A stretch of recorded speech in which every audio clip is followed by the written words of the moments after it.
Hello everyone, welcome to my channel. तो भाई अब हम बात करते हैं नर्सिंग इंटरवेंशन ऑफ ईएनटी यानी कि ईयर नोज थ्रोट डिसऑर्डर।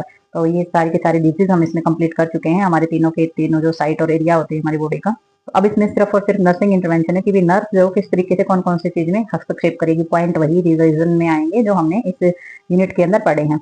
तो इसमें एटालर्जी यानी कि पेन से संबंधित जो सारे के सारे इंटरवेंशन है वो सारे के सारे नर्स ने करने हैं। नेक्स्ट देखते हैं इसके अंदर हम इनसे संबंधित देखते हैं। रिस्क फॉर इन्फेक्शन आ जाता है कि भाई जो इन्फेक्शन के जो खतरे होते हैं उसमें भी इंटरवेंशन करेंगे। जिन चीजों से खतरा बढ़ता है उनका भी ध्यान रखना है।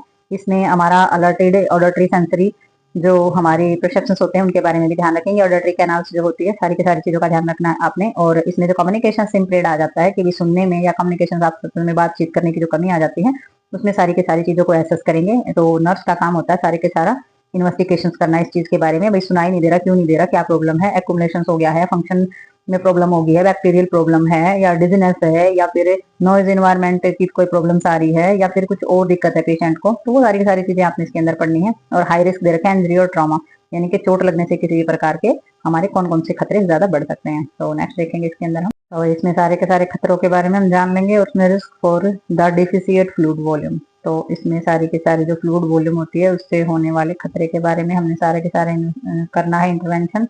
नेक्स्ट एंजाइटी और फीवर, फियर जो होता है, एंजाइटी फीवर किसी चीज का डर है या किसी चीज के को लेकर के बेचैनी है और किन किन चीजों को लेकर के बेचैनी है और किस तरीके से आप जो है मेंटली सपोर्ट करेंगे आप पेशेंट को, वो सारी की सारी चीजें इसके अंदर है।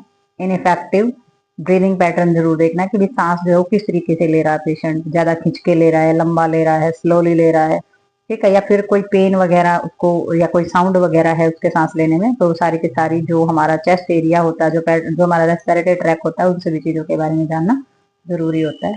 तो आगे देखते हैं इसमें।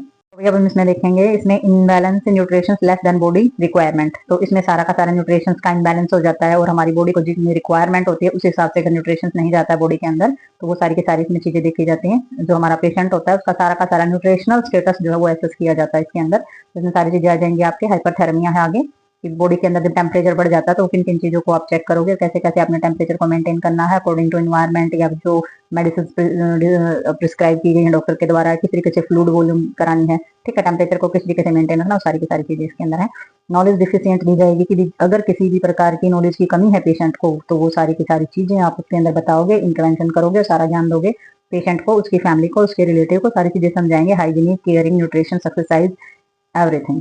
तो नेक्स्ट इसमें आ जाता है हमारा स्लीप पैटर्न डिस्टर्ब। तो इसमें जो सोने की जो दिक्कत पेशेंट को आ जाती है तो उसमें अगर उसका जो पैटर्न होता है वो डिस्टर्ब हो रखा है तो उसकी जो इंटरवेंशन है उसमें करेंगे कि भी आपको नींद नहीं आ रही है तो किस वजह से नहीं आ रही है, एंजाइटी है, स्ट्रेस है, पेन है या किसी और तरीके की समस्या आपको आ रही है, तो वो सारी की सारी चीजें आपने इसके अंदर देखनी है।